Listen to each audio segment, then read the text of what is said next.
南投伫差不多30年前竟然发展一种做石盘的工艺啦，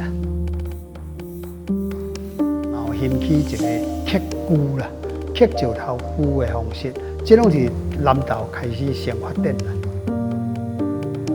所以南投这个环境有遮的人会同齐努力安尼甲南投的石艺当作一个真独特的一个地方文化。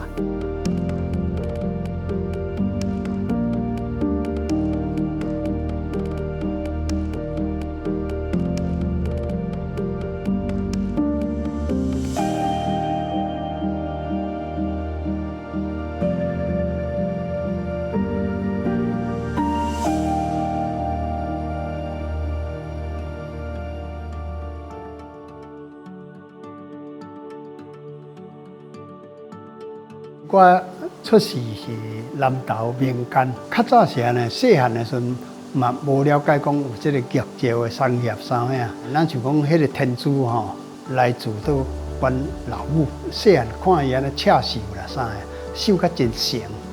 阮老爸是较属音乐的才能安尼啦，拢伫一个真爱好这个艺术的家庭内底大读初中的第一学期规个家庭就拢住去台北。初中读煞了后，是讲无来学一个一技之长，我就入去这个中国宝石公司头一工就是就揪一块石头啦，重是200几公斤啦。石头迄阵有差不多1米2左右宽度差不多60cm左右，高度应该是差不多20外cm迄阵2个人安尼创成迄个竹柄经一个铁线甲过船做像油炸粿安尼油条安尼，算讲安尼来回一直路安尼甲愈甲开安尼。迄阵无进口无基板也未入来，大基板也未入来。石头扭开的时阵，已经过差不多40-50工去啊。我做差不多26-27年，做玉雕就对啦有机会去工艺研究所教册啦。石雕甲玉雕无共，伊内底老师迄阵有2个风格嘛无真共款。我是感觉爱这安尼就趣味咧所以我咧教课有时间的话啦，我就摕剪来剪，摕来刻的。感觉安尼佫真新鲜咧。我若收入有够的中间，我就来刻我爱刻的物件安尼啦。倒落来装卡的时阵，有发明一种超音波甲迄个红甲落出来的技术。真济透明的水晶内底有一线佛像，迄个技术拢对我开始3年的时间，小建立一寡经济基础。我就想讲无我来山顶创一个工作室家己安尼好好来创作安尼。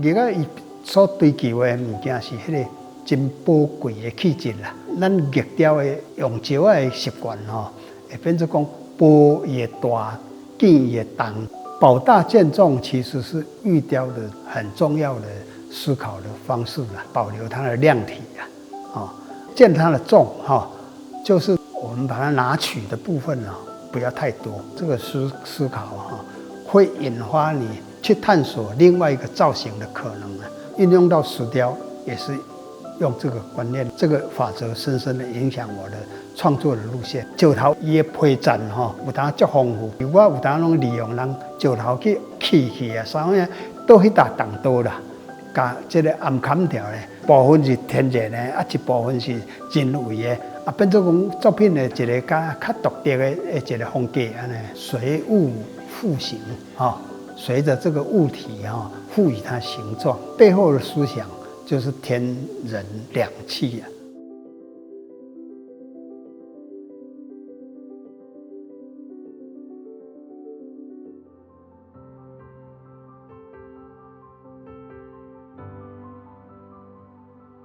台湾有在加工业很兴盛的时候，台湾进口很多。现在台湾加工业已经没落了哈，有些人要卖了，我就把它收集起来。现在我们先介绍这个白色的石头，这属于石英性质的东西。如果有粉色就是粉晶，这是白石英，里面是共生的矿物夹在里面，这里当成一种巧作。这个有夹碧玺，也有夹这个海蓝宝，它有7度哦，有相当高的硬度。石英的话透明的就是水晶，平常就是石英。石英它用途非常广泛了，主要是看你怎么利用了。这个叫紫水晶，透明的，像这个，颜色比较深就是茶晶。这个加拿大玉，这个绿色这个一般都可以取材到小的饰品、圆珠什么都可以做，所以这个边料都可以充分利用。硬度是6点多度了，差不多6.5以下。像这个外表差不多灰色的石头是墨玉的，它里面切出来是纯黑的，而且它很坚硬，它有7度的硬度。这个大部分出产在缅甸还有瓜地马拉。这个方蜡石来做雕刻、来做饰品都可以，它是天然色的但是它微怕酸，戴上身上的时候汗酸可能会稍微腐蚀它。硬度差不多5度。东陵有绿色的，也有蓝色的，是宝石的一种。红色是碧玉的，像这个叫蓝纹石，它有一条一条的纹路。这个叫虎眼石，有闪亮的光泽它磨起来就像眼睛一样，一条线，雕刻起来也很漂亮。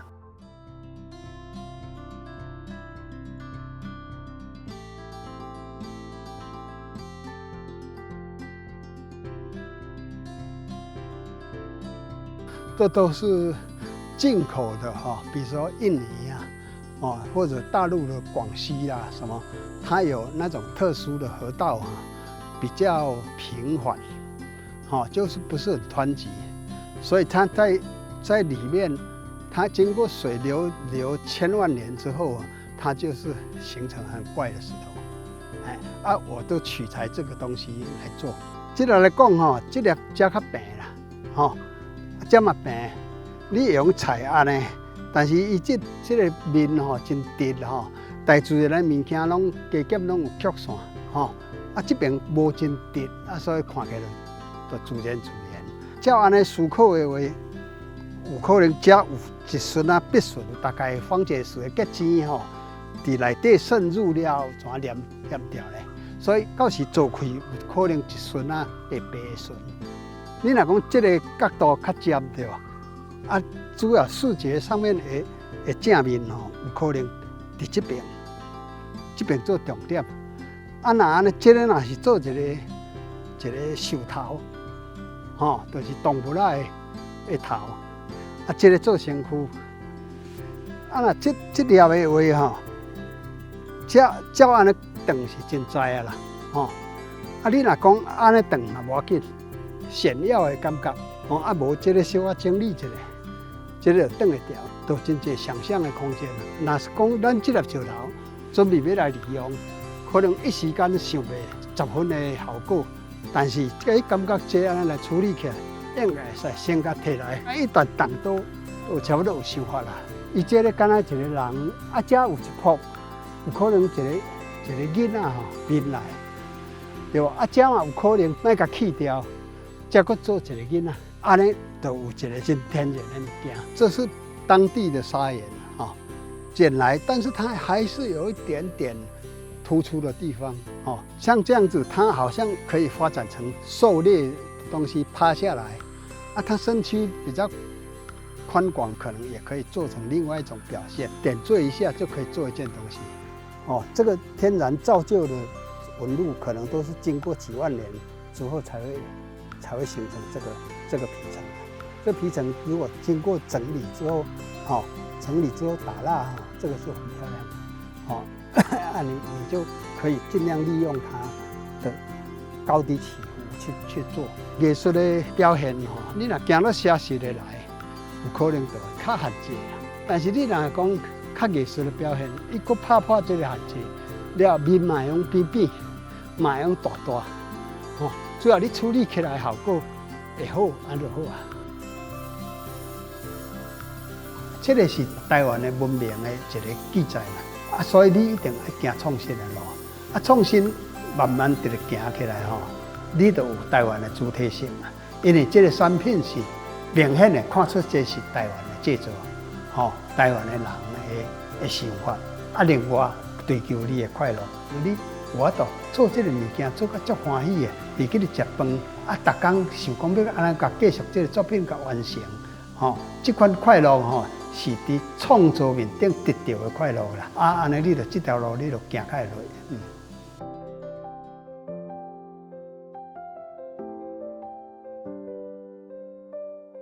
即摆咱演示讲用这个细台的固定的切台吼，要切这个图案，吼，大家看卖者吼，就是一般基本拢走直线啦，所以若要长弯吼，爱做真济摆，吼。哦这内底有迄空底的物件，要安怎去切掉？吼，小可示范互大家知者安尼。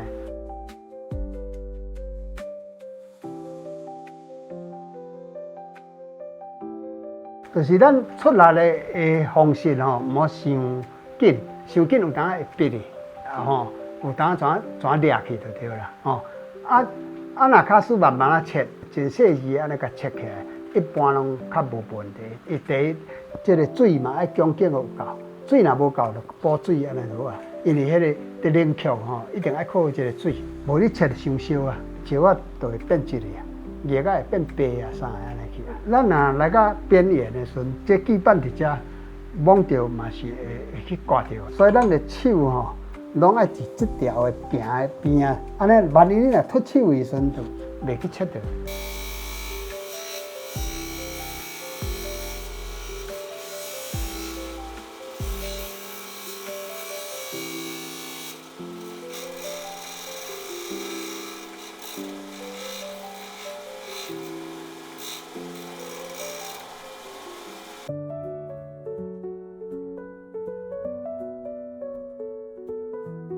现在我们初步已经切出来一个外面的雏形，但是总是这个线条都还不够顺，最适合是用这个砂轮整理到非常流畅，这样子，甚至于这个高低起伏能磨到了，尽量用这个去磨。磨的时候是这样的这个手尽量不要碰触到砂轮，碰到会受伤，大家特别注意，手都放好，都放稳，但是必要的时候是说你在滑动的时候，有时候手要提起来，尽量都靠在这个旁边有一个稳定的基础，这样子靠好就比较安全。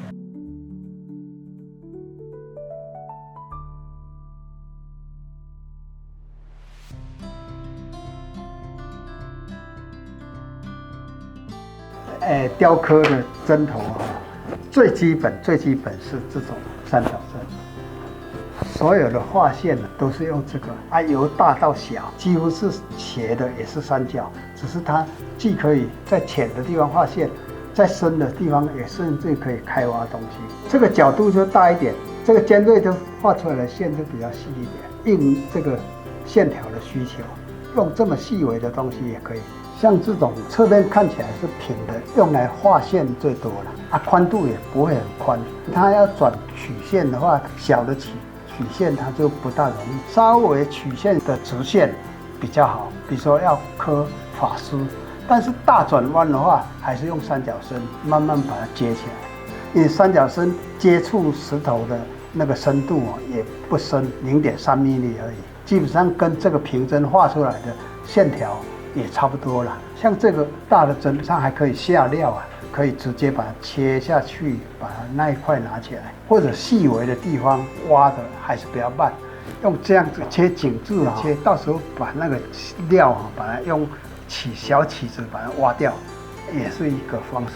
像这个梯形这个是直管的，平底的很重要，就是来清底。有些图案在上面，底是在下面，底一定要平，利用推的方式倒过来。这样推手法就要训练，不然的话会有坑坑巴巴。这两只比较细的东西还适合来穿洞，把坠子的头那个洞把它穿过去，这个就整平，它可以侧面去整修东西。现在已经从这个大针换成更小的针了，就可以绕细的小转弯。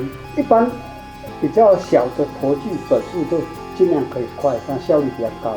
但是因为怕说初学者他不好控制，他一下子挖太多，他就可以慢慢调整。相当熟练的时候，你快转速是没有问题，只要是这个针不要甩下就好了。大又长的线条，尽量就用大，才会快。还有三角针有这个尖锐地方插进去，它就不大会滑动。只要你手把它掌握很稳的时候，就可以一直下来。水不需要很大，只要能供应它冷却就好了。如果你要摩擦很大的动作的时候，你就开大一点。工具有新有旧，掌握新针跟旧针的时候那力道就不一样。旧针就力道要强一点，新针就力道要轻一点，不然的话挖太深。旁边如果稍微有一点白白的可以利用平棒去把这个锐角稍微倒角一下因为磕下去的时候，有时候这个节理会发绑，抛光起来它还是存在所以要利用这个小针把它修饰一下。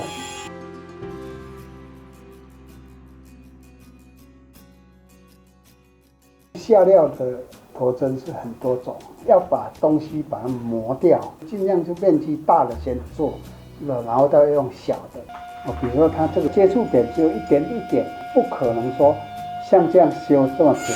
用这圆球嘛会使，咱用接触面较大这个来做，大粒球就是惊讲速度伤紧，圆度有当时也无啥精准，小可换一个，转紧的时候这个较袂麻，运作就较好。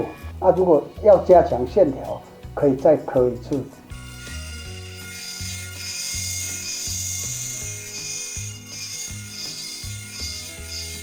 现在是这里已经压低差不多1米左右了。我们现在再把它整理。现在我们先用大的陀针整平，其他再用小的去接它。我们刻玉雕都是用世界标准的2.35的锌棒，2.35 mm 的直径但是也有比较粗的。这个粗的在粗胚的时候可以尽量用，因为它旋转起来更快一点，提高效率。现在我们用的是这个东西的平面，推刀的方式去推本来是要这样子刻，但是现在是这样子刻。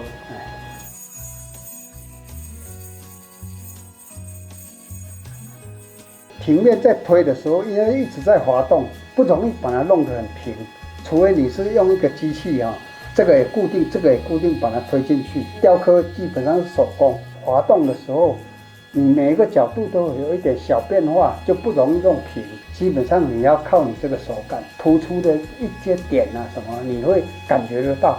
你如果感觉不到，你就尽量做到说你以后能提高你的手的敏感度，像这样子把它做平。如果稍微有不平的话可以在抛光的手续把它抛过，那就可以了。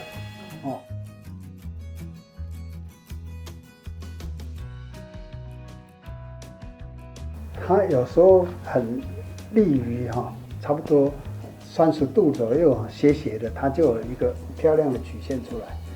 也不会产生自刀。如果全盖上的话，就会产生一个正圆，有没有一个正圆出来？越盖越深，洞越来越大。如果要造成鱼鳞的效果，鳞状的东西就是用这种东西比较快，不然的话你要用三角针这样子绕，就比较慢一点，差不多斜斜的盖上去就可以有一个漂亮的弧线。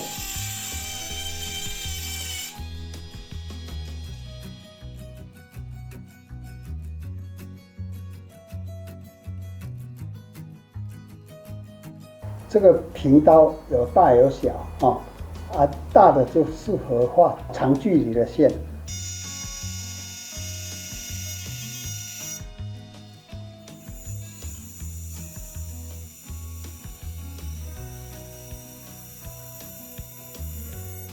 如果要交叉这样子纵横的画线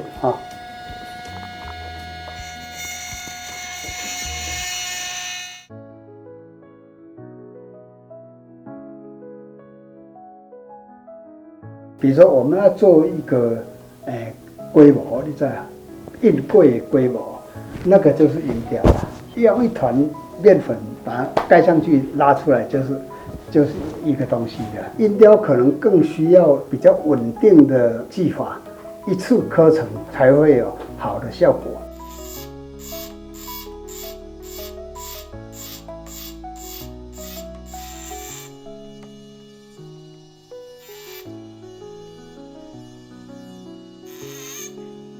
你若较歹掌握物件，你莫伤紧。250这个范围，伊的切削的速度就较慢啦。所以你就较好控制。无你一摆就画伤济，你就真歹收拾。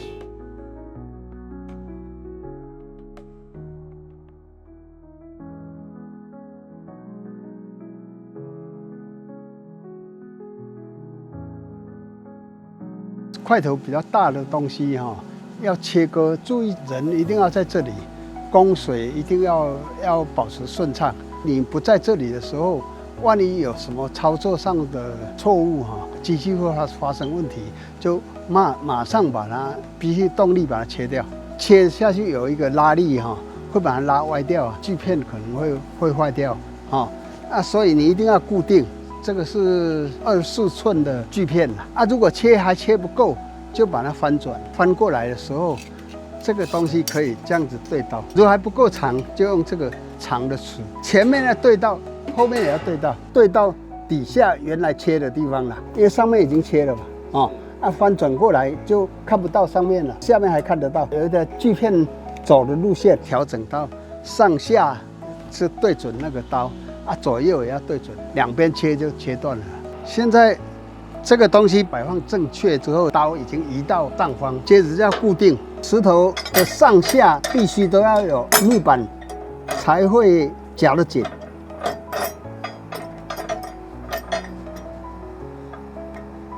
现在充分夹紧之后先放下来试试看，是不是你对准了你要切的地方这样再来动力把它打开。之前要先放水下去之前要很慢，让它有一个切的轨道出来，才可以放心的放下去。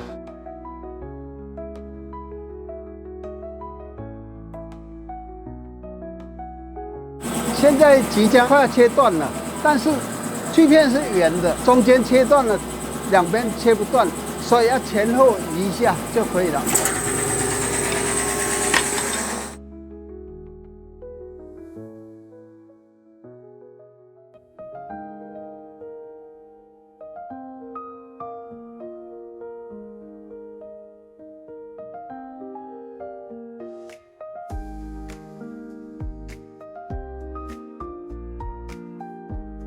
这就是咱一般手工具做铁工、做石工啥拢咧用的，这真灵活啦，就是讲你即摆若安尼按落切因为这有够改装过，无螺丝捅出来啦。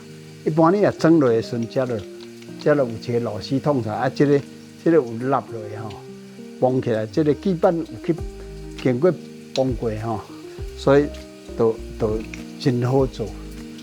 咧切的时阵袂去撸到这个螺丝啦，喷水就要冷却伊这个基板甲石就是讲，无你若要用打切，这石头这个程度是要会堪去打切啦，打切你就是在进刀的时阵要较慢速较慢互它烧，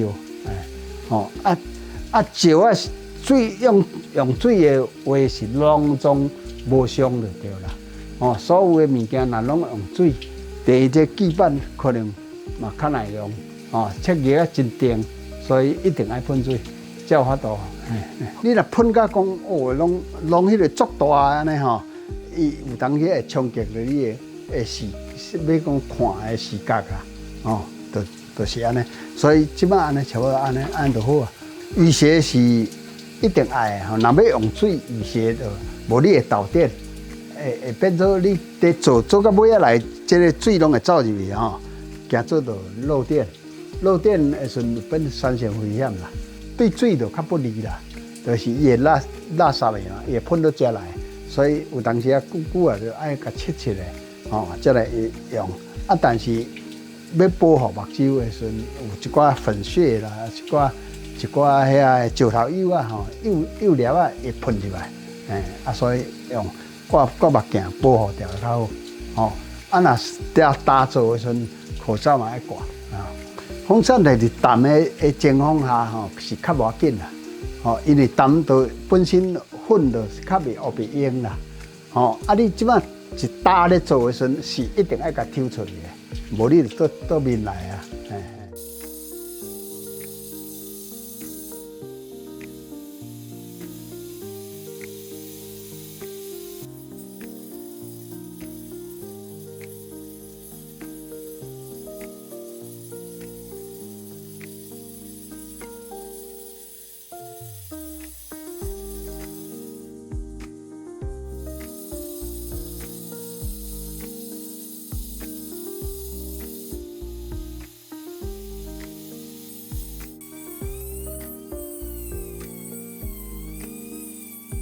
抓这支刀未去伤到别位的情况下，密切的观察讲，这个物件刀会使来到这，切的时阵是安尼落刀嘛，一定要稳定的我咧就夹刀就对啦。切袂断的时阵，就利用各种角度，若这个袂使慢慢敲，会使安尼梳。即摆是拢要是初批的阶段啦你即摆若咧整理的时阵为着这个呼应这个自然的时阵。你到底是要用软的线条，还是要用硬的线条？你才去选择安尼。即摆算用这支做一个雏形啊，这支较大，愈细伊就做的所在较优秀啊，就是讲会做较活出啊。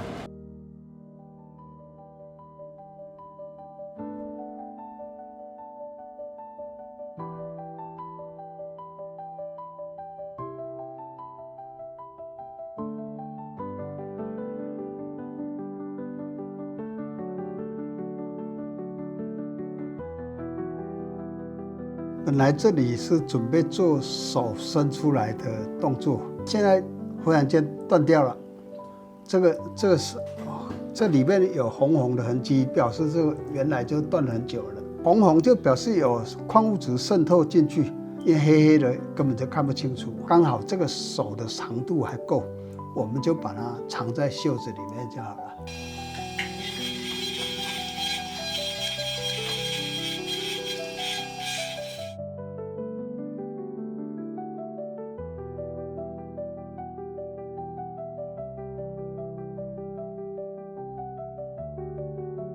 抛光原理是说，一直砂模，一直砂模磨到最细，比如说600或者1000，虫胶棒、砂纸、海绵砂轮，同时可以互换，做到差不多600号，就有些东西就可以亮了，那是砂抛。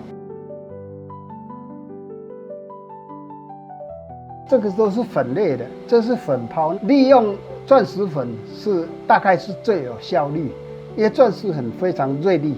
它很细，但是材料比较贵，粉就相对便宜，都是要沾粉，这是粉抛的部分。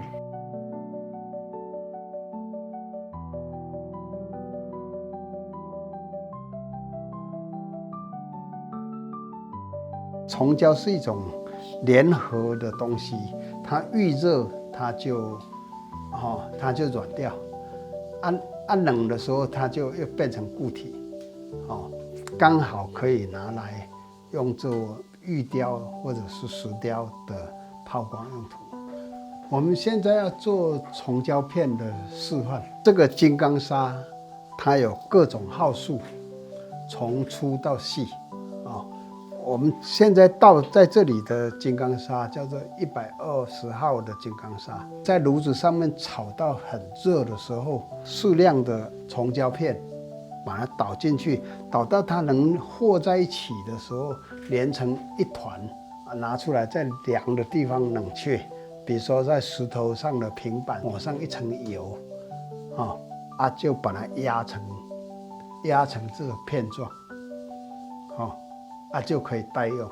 有各种号数的抛光的片状的东西，将来要用的时候，我们就在这个酒精灯上面烤。第一我们先把不能用的钻针，把这个钻石头啊，把它剪掉，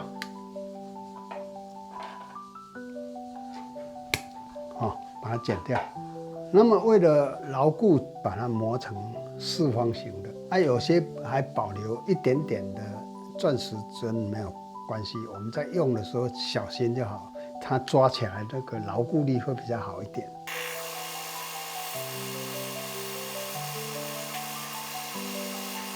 就是这个芯棒原来是圆的，我们把它稍微破坏一下，让它稍微粗糙一点。等一下它重胶上去的时候，连在这里就固定不动了。我们要把这个片状的东西做成这个棍状的东西，或者是这种形状的东西。我们用这个工业酒精装进酒精灯上面，让它燃烧。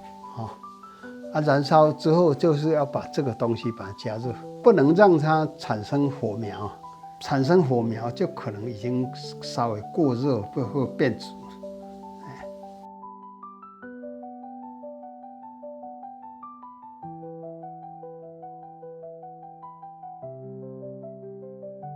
做好了之后还软软的，对不对？放下水冷却，这样子就可以用了。这个不要放太久了，比如说放超过10年以上，可能会弹性啊什么，它的软化程度它都不能恢复了。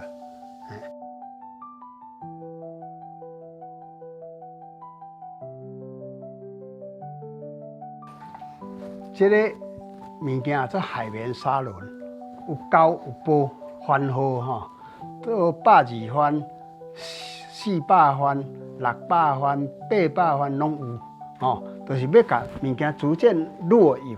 若是缅甸玉啦，上好用的是水晶、软叶啊，就是咱台湾玉、加拿大叶啊，这类的真适合用这。一般这拢有粉尘小可出来，所以咱最好是保护一下，若要抽风嘛会使。有的砂轮讲好破，就会使来用啊。海绵砂轮就是讲拢磨好啊、刻好啊，开始磨较油啊。这是较方便的，打就会使做。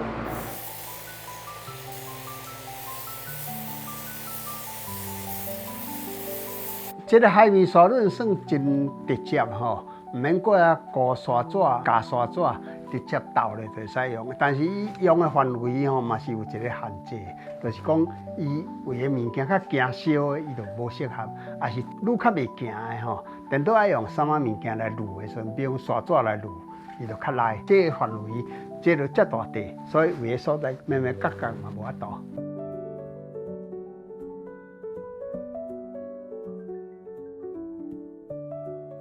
这嘛一种这就用固砂纸的，这砂纸来甲凹做4张，甲加长，这个范围就是来固这个宽度，一张用做4摆就对了伊嘛是有粗有细，这砂纸算上赖的物件啦。这个砂拢差不多伫纸的面顶，甲黏咧尔，缺点就是爱换，会消磨。都粗甲幼甲5000番拢有啦。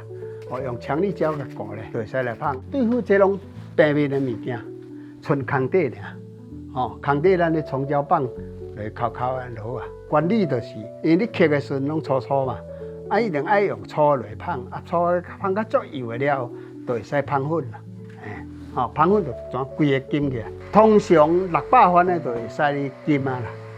若较高级的石啊，1200番、2000番拢有人咧放。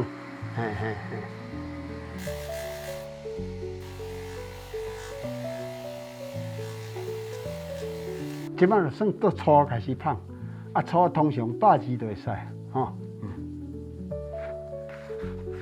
要安怎甲装起这顶我等下示范一下。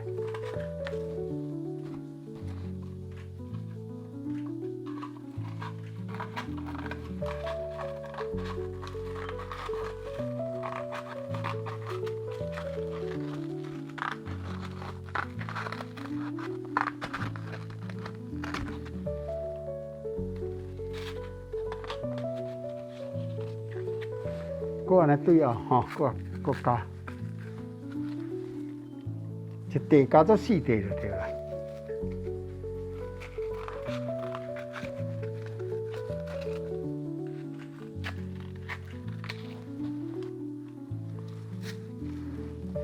安尼了后，要加一个空吼，互伊对跌落去。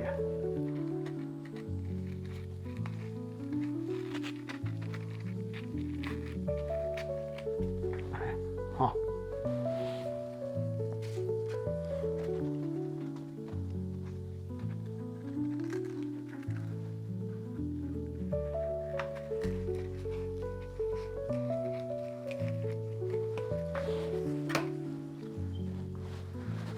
加一个空吼。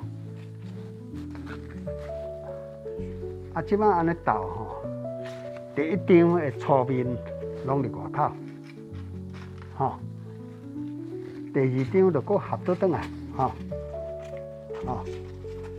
第三张就搁外口，吼，这个外口，吼，吼。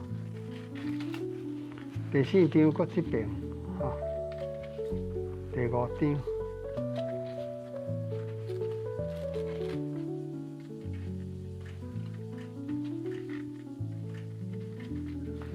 第六张，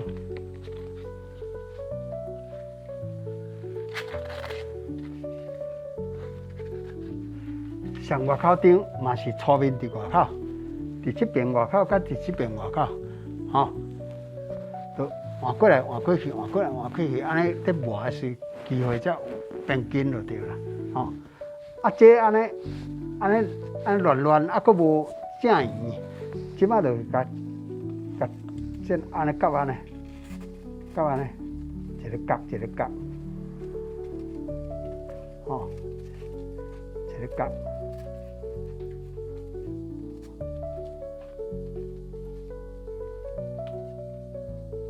安尼，大概安尼，吼，吼，安尼较平均，要转起来较平均，吼。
即摆共款用迄款大地海绵沙轮吼，即摆要做细微的，就用细微的海绵沙轮，吼，泡粗，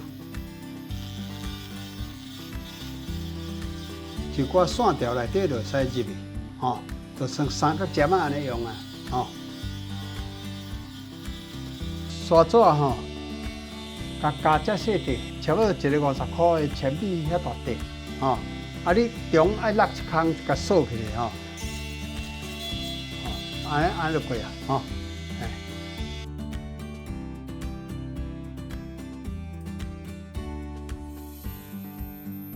速度现在2万转，哦，啊，再小一点的话就可以再加快了。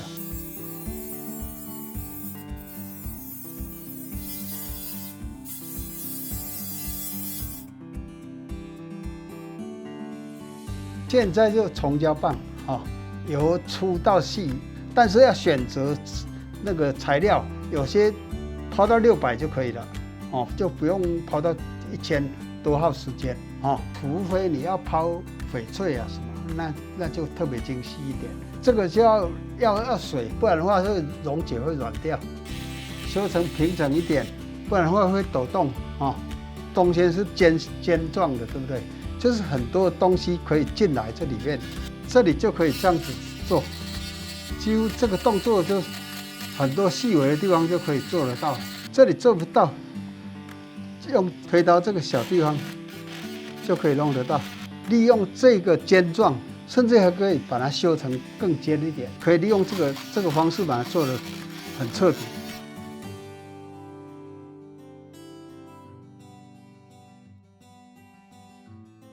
你现在好的工作室一定要备有很多种材料，没有尝试过的石头千百种，可能是白粉，是这个蜡，是这个钻石粉，各有功用。通常已经抛到600号的沙子，就可以用白粉氧化铝把它摩擦变成很光亮。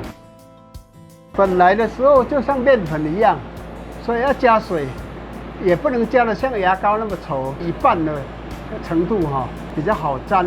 在摩擦的时候不要用力太大，因为摩擦生热太热的话石头会变质甚至会裂掉。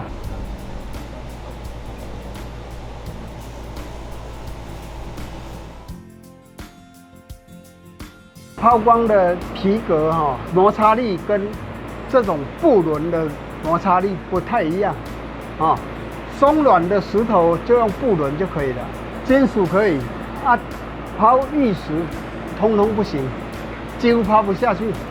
如果坚硬的石头都用皮革这个布轮一般也不用白粉一般用这种摩擦的蜡这里面也有白粉。我们这一块是龙纹石，台湾本地浊水溪产的龙纹石。这一块是金属，这一块是石头。我们现在试着来把它泡亮。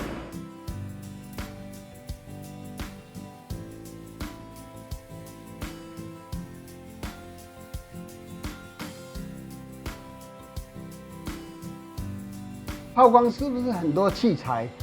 在细微处最细微要用什么东西那我们现在逐步就把这个是皮把它剪成像1块钱的大小。如果抛的地方很宽，就用3张；抛的地方窄，就用2张，甚至1张。这个就是中刷，中去做的刷子。比较松软的东西就用氧化毡直接擦蜡就可以把它弄亮。比如说贝壳，或者是珊瑚。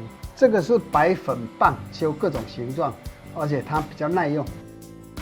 这种是竹签去做的，底下要符合我们这个2.34的芯棒大小。一个方法就是牙签一般都是3 mm， 夹在3的那个机器上面，然后让它旋转，再用钻石针去给它磨。比如说去给它磨这个部分，磨到2.34，刚刚好就可以插进去。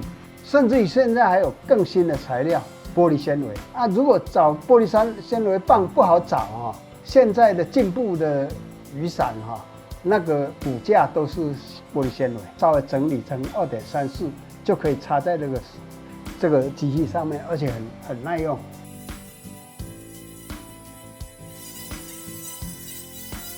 先来做皮抛就扛啊扛，用大工具没有办法得到的地方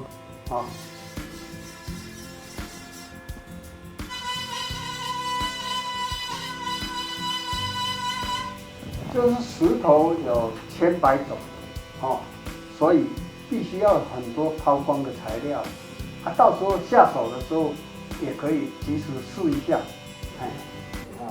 这个树脂的白粉棒。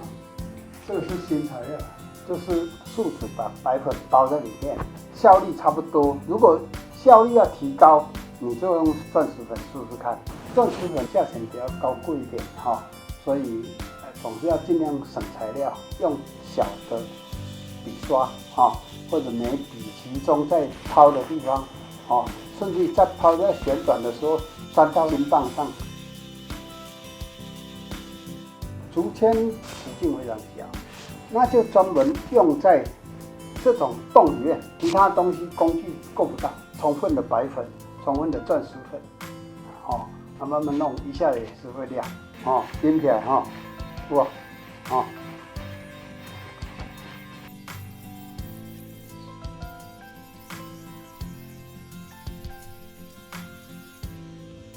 腰道是可以利用这个艺术手法或者艺术的感觉去分别你要抛得很亮或者不亮。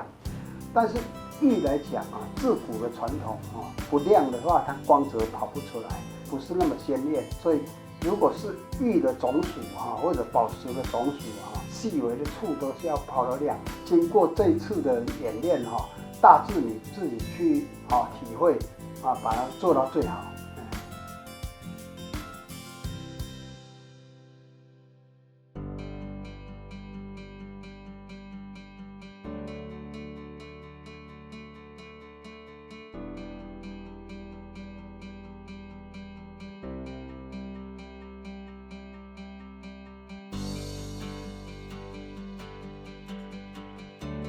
保大见重，这是玉雕的基本原则了体近其小，它的形巧妙的地方尽量把它表现出来。色近其巧，比如说它有红色有绿色，巧色巧用的意思那你要刻一件东西，刚刚好在那个部位把它展现出来。刀尽其颈，一定要没有刺刀。让它非常圆顺，表示你是很熟练的人去做的。鱼尽其直漂亮的美玉叫鱼它的直要把它显现，经过抛光才显现出来。瑕尽其眼，无瑕不成玉你必须要去把它掩盖掉。柔尽其力一定要尽其它的绚丽，枝芽什么都要设计的非常生动。折尽其彩，就是要把这个光泽非常之亮丽，然后把它的彩度把它显现到最高，这样。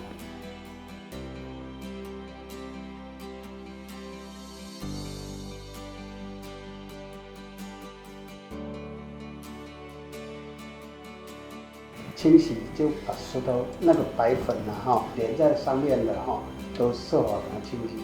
虫胶的遗留就用酒精去擦拭洗干净之后要擦干，不然它泡到油锅里面一定会像油爆一样然后就慢慢进到这个蜡里面。如果这个是冬天，你的东西很凉那个又是玻璃质的东西，比如说是水晶、玛瑙甚至玻璃都不能这样子泡下去，一定要蜡还没有溶解的时候放上去它开始就很少量的，慢慢加热还可以，不然的话下去就裂掉了。锯一小块的蜡，然后吹风机跟着吹，就把它粘在作品的各角落，把它粘均匀，吹风机把它吹到全部溶解。上面的蜡有白白的地方全部溶解马上用布把它擦掉。这是川蜡就比较好的蜡，就是一般玉雕都是用这种川蜡比较多，因为玉算是相对宝贵的嘛宝贵你就让它好像能久久不会退蜡，上了蜡之后光泽就全部都一体了啦。对热不敏感的材料都可以，体积大的就泡久一点，体积小的很小的像坠子泡个几秒钟就可以了，淋到它都不会白，跟那个玉的色调都一样的时候就可以了。这个蜡熔点是100度以内，但是燃点可能200-300度它就整个会烧起来，烧起来就不容易扑灭，所以就不要让它过热。这个角落边边角角容易积存蜡，所以你一定要把这个边边角角把它擦干净。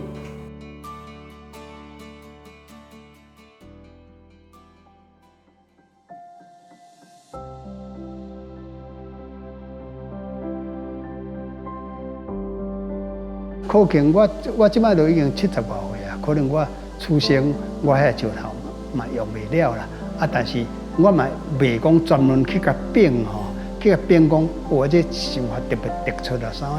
我感觉伊有当时真平凡内底嘛会用变出物件，有当真有天然条件甲你帮助的，你若无好的灵感来支援嘛无一定会变出好的物件。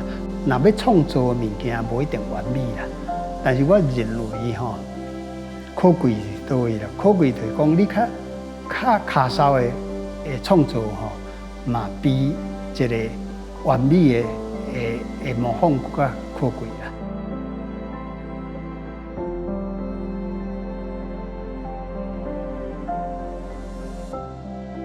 本来我的志向就立志要甲我学到的这技艺甚至我的一寡心法甲教出去，所以我有免费的咧教学生啊。即摆有这个机会，拄有公家有资金去甲这个记录起来，我觉得这真好的代志啦。